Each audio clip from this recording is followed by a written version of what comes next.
Hi everyone, it's me, Tim. Today I want to talk about self-consistent lore.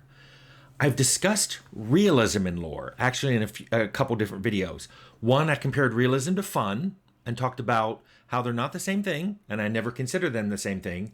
And for me, fun trumps realism, so I'll link that video in the description. But I've also talked about how realism isn't even necessary. It's something that sometimes people comment on, like, this isn't realistic, and they're playing a fantasy game with dragons and spells. I think part of the problem is realism gets conflated with consistency a lot. Players do it, reviewers do it. The problem I see with developers doing it is developers will often dismiss a complaint saying, well, we're not trying to be realistic in this game, when really the complaint people are having is your lore itself is not self-consistent, which is different than being realistic.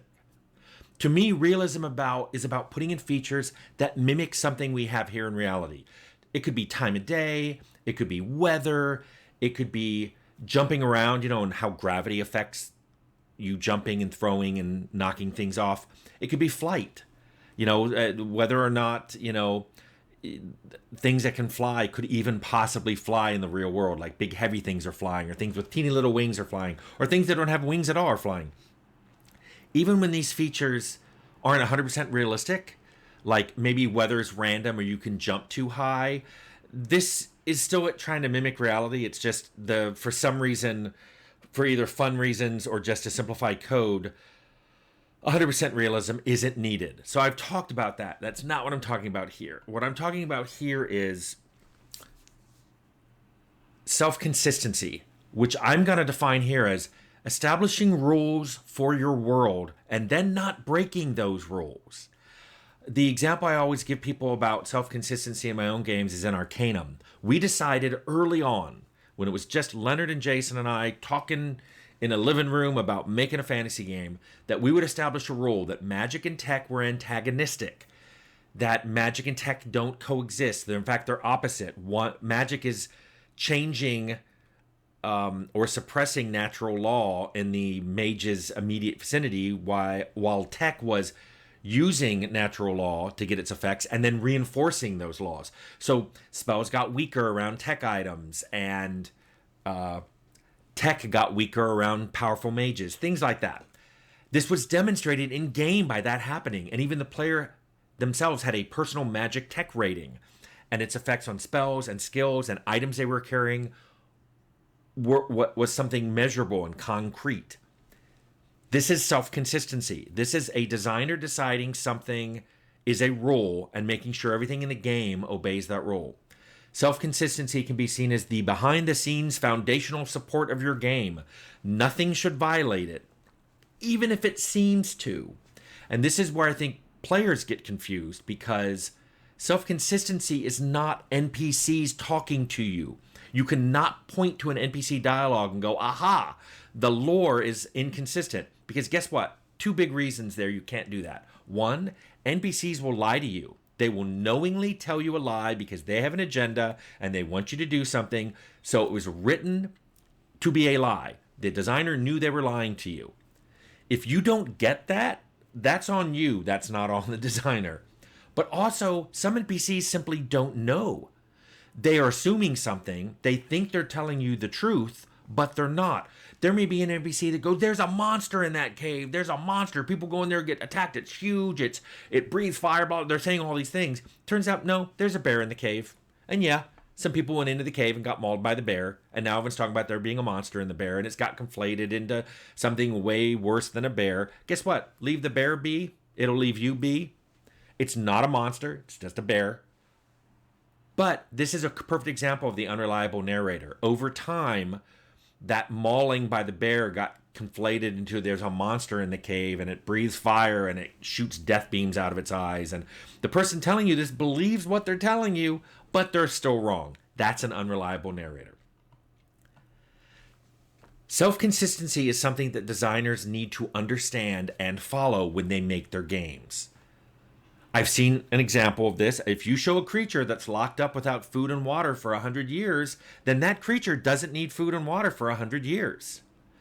And that's something that you can think players would be really confused if this seems to be both true and not true.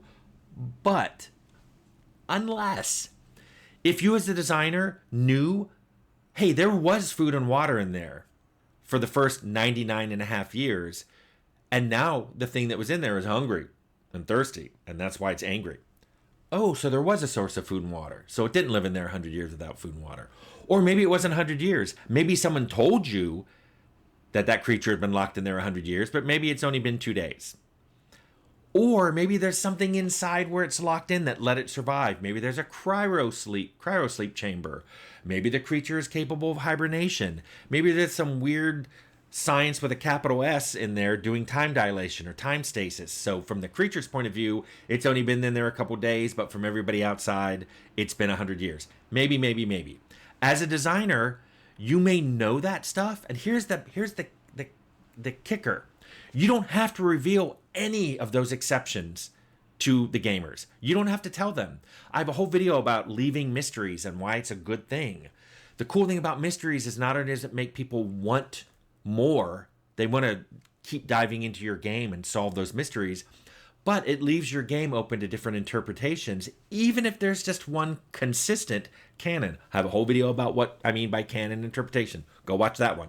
But that's why you can have players going, no, there was this. Another player goes, no, this was this. Another player goes, no, there's this. And the designer knows there's one core nugget that explains why they all interpret it that way, but really what the truth is that nugget.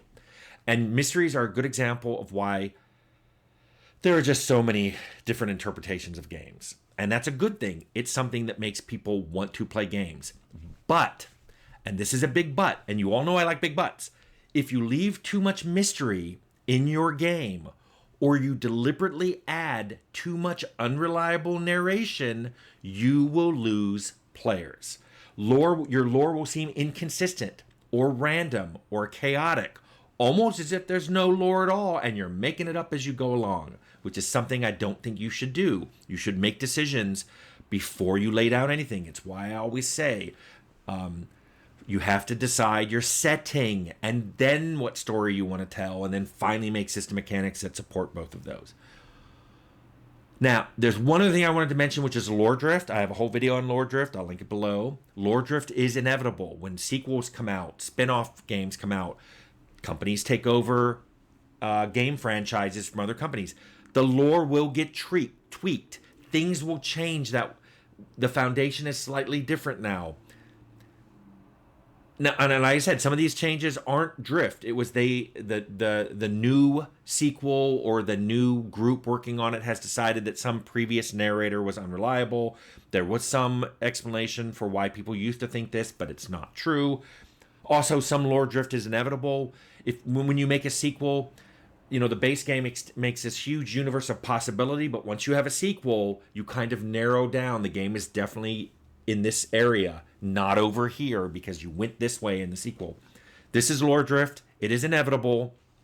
But if you have too much and you're too inconsistent, you will lose gamers. As with everything I've talked about on this channel, everything's a continuum. If you put in too much narration, too much lore drift, too much mystery, you will start to lose people. What is too much narration? Unreliable narration, too much lore drift, too much mystery? Well, every designer has a different amount they like, and so do players. So there is no number here. As with everything, you got to treat it like spice. A little makes a dish nicer, but too much will ruin it. How much is too much? It's up to the chef, but it's also up to the person eating the dish. I've never understood why when you go into restaurants that put certain condiments on the table, but then the chef is upset if you use those condiments. If I want to put soy sauce on this sushi, I'm going to do it because that's how I like it. If you put ketchup on the table and I put ketchup on my steak, I don't expect to hear any comments about what I'm doing. This is what I like. This is how I like to eat my food.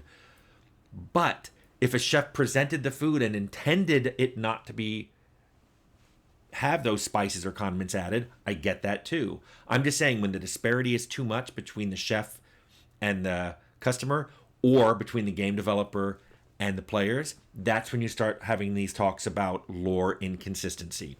It's a continuum, but somewhere along the line, you're going to lose people. So, developers, be careful with what you do. And players, remember, not all those NPCs are telling you the truth. Anyway, that's what I wanted to talk about in terms of self consistent lore.